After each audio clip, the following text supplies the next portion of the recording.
Join me today as I rank and review the top 10 rides at Legoland Windsor. So starting off with the number 10 spot, you guys seem to pick good Dragon's Apprentice. Now these rides are usually designed as the smallest of coasters, so that once you have done it a few times round, you can then do the bigger ones at the park like the Dragon roller coaster. However, in the case of Legoland Windsor, this is in fact not the smallest coaster, with the smallest being the Ridgway Dino coaster, and I would generally argue that even though it has not got the big drops or the storytelling that the Dragon roller coaster has got, it is actually more intense, with from the moment you board a small little dragon to getting off again after not one, not two, but a total of 3 laps, you heading around so many little drops, turns and airtime hills that even if you do disagree with me that it's the most intense ride, no matter how old you are, you'll have a great time. Just be aware though that whilst the 3 laps on this ride is amazing, it does come at a cost, and that is that there's only one train on this ride, meaning that if you're visiting on a busy day, you may have to wait an extremely long time. Before you all start commenting down below that the Viking River Splash has closed, we do know that it has closed over here at the park. However, after a lot of consideration on whether to put this on the list or not, we thought it would give one more chance to shine over on our video. Saying that though, I definitely agree that this ride should be closed, as ever since it has removed all of the water effects, and by all the water effects, I mean that throughout the entire ride, start to finish, 2 minutes and 30 of duration, you do not get one splodge of water on you. What you still got to experience though was some pretty awesome theming, as well as many safety announcements. So whilst I still would put it in the number 9 spot for the interactions that you used to get, all I ever thought when going around that ride was those memories I had when I was younger, of sitting under that giant bucket waiting for it to fall and get us absolutely soaked. One ride however that still hasn't changed throughout the years is Laser Raiders, but there is no need for it to change, as this ride is plain down incredible. Now for starters, unlike many rides over here at Legoland Windsor, this ride never gets old, as whether riding for your first, second or 1,000th time riding like we are,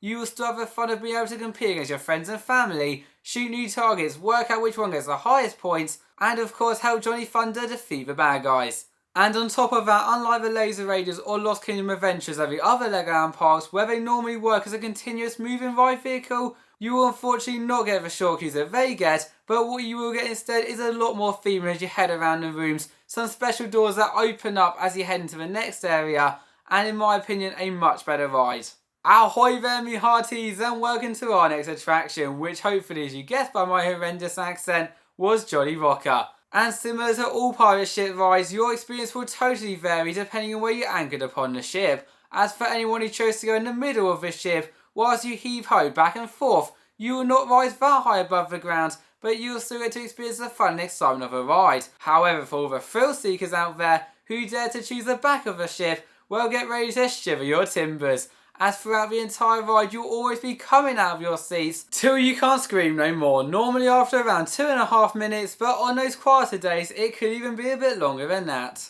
Are you visiting Legoland on a hot summer day? Well, if so, then our next ride is a no-brainer. This is Pirate Falls Treasure Quest, and by far one of the most popular attractions over the park. As if you dare to take on this other pirate adventure after the last one we've just encountered, you will be able to board your very own pirate ship, head around many waterways, meeting lots of other pirates, creatures, crocodiles, mice, and even a few water effects that will get you absolutely drenched. But that is nothing compared to the ending, as when you think it has all come to an end and unfortunately you have not found the treasure, you will rise up into this pirate building, find the treasure at last, but also one giant drop sending you plummeting into the water, where some spectators may also get you even wetter, leaving you coming off quite literally dripping. Plus a little side note for you guys visiting on a colder day, whilst they will not be able to turn off the drop and the wetness that provides, they will turn off the majority of the water effects so you can still have the fun of adventuring with the pirates. Did you think that Legoland Windsor has only got one laser game ride? Oh no, it has got 2,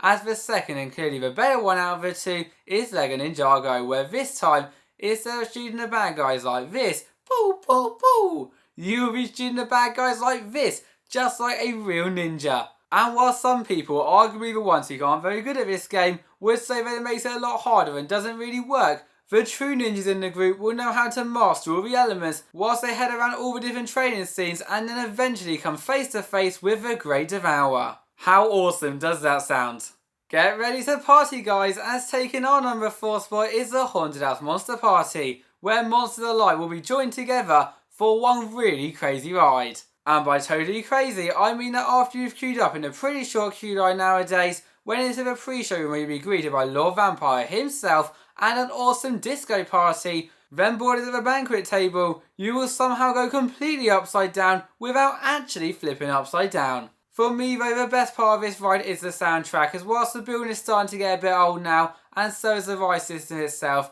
being able to clap along to the tunes with everyone else on the ride is something that you cannot experience on any other ride at the park. Whilst I would still argue that the Dragon Apprentice is the most intense ride over here at Legoland Windsor, one that also is in the contenders is Mia's Ride and Adventure. Now on this ride, basically you'll be able to board your very own horse, but be warned that the restraint can be very uncomfortable. And then before you even know it, you'll be getting up and then down this U-shaped track upon this horse that will also then be spinning around non-stop, providing both some incredible views across the park and Heart Lake City, but also an experience that should definitely be taken on by all of the brave adventurers in the group. The only thing I would say, however, this sort of ride is it is very common around the world, and whilst you cannot get the feeling of being on Mia's Ride and Adventure, you will be able to experience the rocking sensation and of course the spinning around at many other places. So if you are visiting on a busy day, then maybe try the unique attractions like the Dragon Roller Coaster, which surprise surprise is at our number 2 spot, as what makes this ride so unique and to be honest absolutely amazing